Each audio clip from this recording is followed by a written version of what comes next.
Hello दोस्तों, स्वागत है आप सबका एक बार फिर आपके अपने यूट्यूब चैनल ई टीचर में। दोस्तों लेकर आए हैं कर्मचारियों से जुड़ी हुई बड़ी जानकारी इस वीडियो में, और वो इस प्रकार है कि सरकार ने जीपीएफ की ब्याज दरों में कटौती कर दी है सभी कर्मचारियों के लिए। दिखाते हैं आपको पूरी खबर कि सरकारी कर्मचारी अपनी सैलरी का जो 15% तक जीपीएफ खाते में योगदान करते हैं, तो उस पर जो ब्याज मिलता है जीपीएफ कटौती के ऊपर, अब उसका ब्याज जो है 7.1% ब्याज मिलेगा।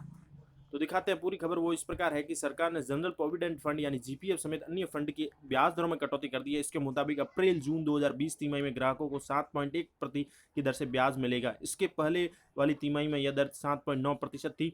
वित्त मंत्रालय के नोटिफिकेशन के अनुसार यह ब्याज दर केंद्रीय कर्मचारी और रेलवे और सुरक्षा बल के प्रोविडेंट फंड के अलावा पब्लिक प्रोविडेंट फंड पर भी लागू होगी। नई ब्याज दरें 1 अप्रैल 2020 से प्रभावी मानी जाएंगी। जीपीएफ पर मिलने वाली ब्याज दर की समीक्षा हर 3 महीने में की जाती है। एक तरह का यह एक प्रोविडेंट फंड है। जीपीएफ जो प्रोविडेंट फंड है यह एक तरह का प्रोविडेंट फंड अकाउंट ही है, लेकिन यह हर तरीके के एम्प्लॉय के लिए नहीं होता है। जीपीएफ का फायदा केवल सरकारी कर्मचारियों को ही मिलता है, और वह भी रिटायरमेंट के वक्त। ये एक तरह की रिटायरमेंट प्लानिंग होती है, क्योंकि इसकी रकम कर्मचारी को रिटायरमेंट के बाद मिलती है।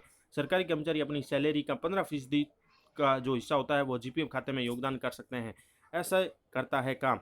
तो जीपीएफ राशि जो होती है जीपीएफ अकाउंट में सरकारी कर्मचारी को इंस्टॉलमेंट में एक निश्चित वक्त का योगदान देना होता है, और अकाउंट होल्डर जो होता है वो जीपीएफ खोलते वक्त नॉमिनी भी बना सकता है। अकाउंट होल्डर को रिटायरमेंट के बाद इसमें जमा पैसों का भुगतान किया जाता है। वही अगर अकाउंट होल्डर को कुछ हो जाए तो नॉमिनी को भुगतान किया जाता है। इसके साथ इसके ऊपर ब्याज भी मिलता है।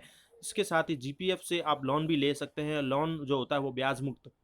जीपीएफ से लोन लेने की भी सुविधा है, और खास बात यह है कि लोन जो होता है वो ब्याज मुक्त होता है। कोई कर्मचारी अपने पूरे कैरियर में कितनी ही बार जीपीएफ से लोन ले सकता है, यानी इसकी कोई निश्चित संख्या भी नहीं है। तो इसके ऊपर जो अब ब्याज मिलेगा वो 7.1% हो गया है।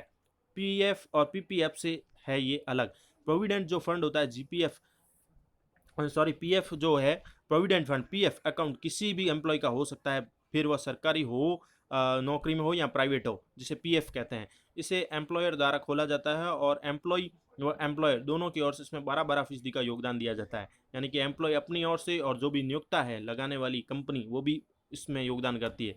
तो 12-12% का योगदान दिया जाता है। एम्प्लॉयर की 12% में से 8.33% एम्प्लॉय की जो पेंशन में जाता है।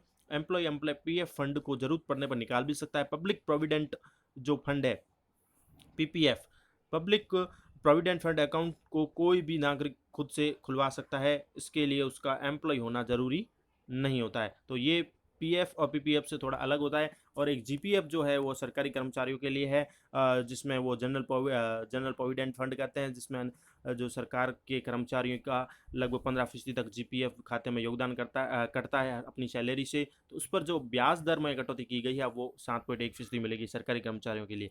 अब दिखाते हैं एक और खबर साथियों। तो राज्य सरकार ने कर्मचारियों के लिए जो राजस्थान पेंशन और मेडिकल फंड की राशि उसमें जो वृद्धि कर दी है। अब कार्मिकों के वेतन से जो ज़्यादा कटौती होगी। राजस्थान सरकार ने पेंशन और मेडिकल फंड आरपीएमएफ के लिए कार्मिकों से की जाने वाली कटौती की राशि बढ़ा दी है। वित्त विभाग के रूल्स डिवीजन की ओर से बुधवार को जारी आदेश में जो मासिक सब्सक्रिप्शन राशि होती है पर मंथ कटती है अपनी सैलरी से, उसमें बढ़ोतरी कर दी गई है। ऐसे में कार्मिकों से वेतन से मई माह में मिलने वाली जो सैलरी है अब पहले की तुलना में अधिक राशि की कटौती की जाएगी। ये 1 जनवरी 2004 से पहले नियुक्त कार्मिकों से पेंशन और मेडिकल फंड के लिए हर महीने कटौती की जाती है। बेसिक पे के आधार पर अलग अलग जो दरें हैं उसके हिसाब से राशि काटी जाती है। ऐसे में जो कार्मिकों का जो अप्रैल माह का वेतन बनेगा और जो मई में मिलेगा, उस मिलने वाली सैलरी से पहले की तुलना में ज़्यादा राशि कटौती होगी। तो ये थी कुछ कार्मिकों के लिए ज़रूरी जानकारी इस वीडियो में। Thank you for watching our channel E teacher.